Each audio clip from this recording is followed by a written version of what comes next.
Hey everybody, welcome back to the Marvel Man Cave.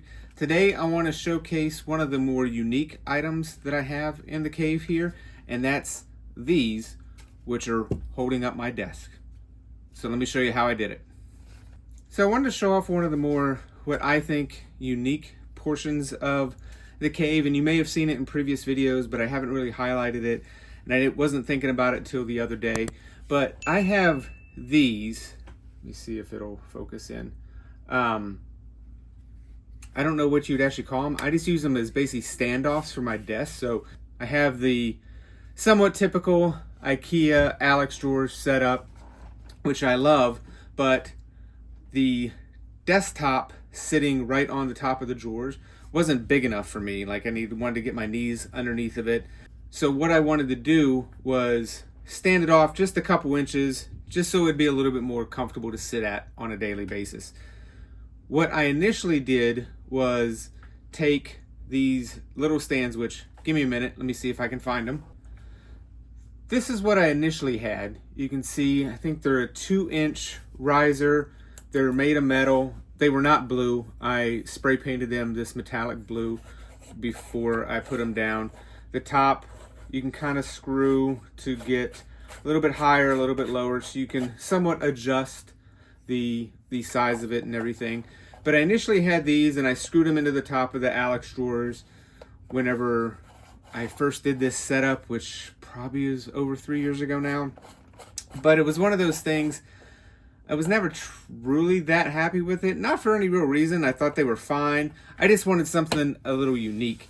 And then I saw someone on Etsy who was selling very ornate standoffs, pretty similar to these, but they didn't have any Marvel stuff, and I think a lot of them were more, I would say, organic shapes and things like that. They did have a Star Wars one, but it was extruded, and I really didn't like that because I really wanted what I have to kind of blend in with the space. I didn't want it to be the focus of the desk. I wanted it to be one of those things where if you saw it, you're like, oh, that's pretty cool. I didn't notice that before. I decided I wanted to learn a little bit the basics of 3D modeling, and I used Fusion 360, I think is the free version. You can do a personal license, and they let you have 10 free projects. You have to kind of sign up and agree to some stuff. You can go to the website and find it out. I'll link to it down below.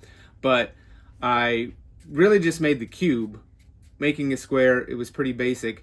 But for the Avengers logo, I'm lucky. I have some friends that are very skilled in Photoshop, and this took them probably seconds. It would have taken me, I'd probably still be working on it a couple years later, but I was able to ask them, like, hey, I want the Avengers logo basically as a PNG file, because then I took the PNG and put it into the cube, and I forget what the term they use in Fusion 360, but basically created a space so it would make this indentation.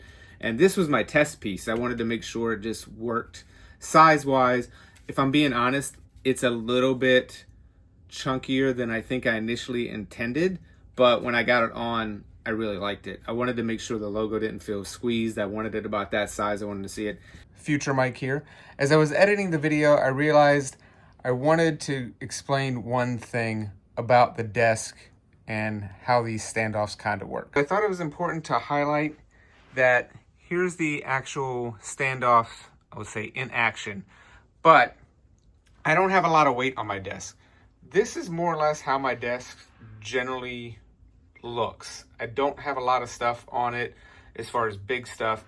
My monitor, which I use a Vizio TV as my computer monitor, this is actually mounted on the wall. So there's no weight on the desk for that. It's also, I didn't want to have to put anything in the center of the desk to worry about weight. I wanted to point that out. I don't know how much weight they can take, so whatever the weight of the Karlby desktop from IKEA is, it's been doing that for at least 2 years now, if not longer. I think it's been over 2 years because I did some of this shortly after we moved into this house. So just wanted to interject here and give you an idea of weight on the desk, how my desk looks on a daily basis, and how much these are standing up to basically daily use. And then I just painted them blue.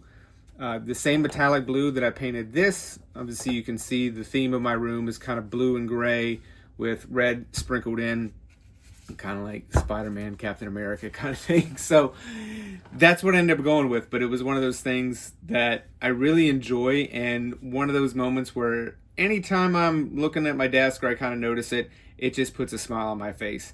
So that was really the point of today's video. If people are interested, I can go into a little bit more detail and show you how I did it in Fusion 360. I think it's a very unique thing, even though it's kind of the same IKEA Alex drawers, Karlby desktop setup that you see on a lot of YouTube. I wanted to add my flair to it, and I felt like this really did it. So I would love to hear what you think about this project. Would you have done the Avengers? I thought about other things like Spider-Man's logo, Captain America's shield. This is one of those projects where if I decided to do that, it's not hard to switch them out. They're not screwed in to the Alex drawers or the desktop in any way. It's really just held on by this little piece of material just to keep things from sliding. So I could switch them out. I could make all four different. I have four in the back, obviously, to make it balanced. And I didn't do just plain cubes. I was like, why not? I'm just going to print them all out. It was easier on my 3D printer just to go ahead and print them out that way and just do all of them rather than trying to do just plain ones for the other ones. So that's the entirety of today's video. Again, if you're interested, let me know. Maybe I'll do a video on how I created it in Fusion 360. Thanks for watching. Do the like and subscribe and all that jazz. And remember, collect what you love.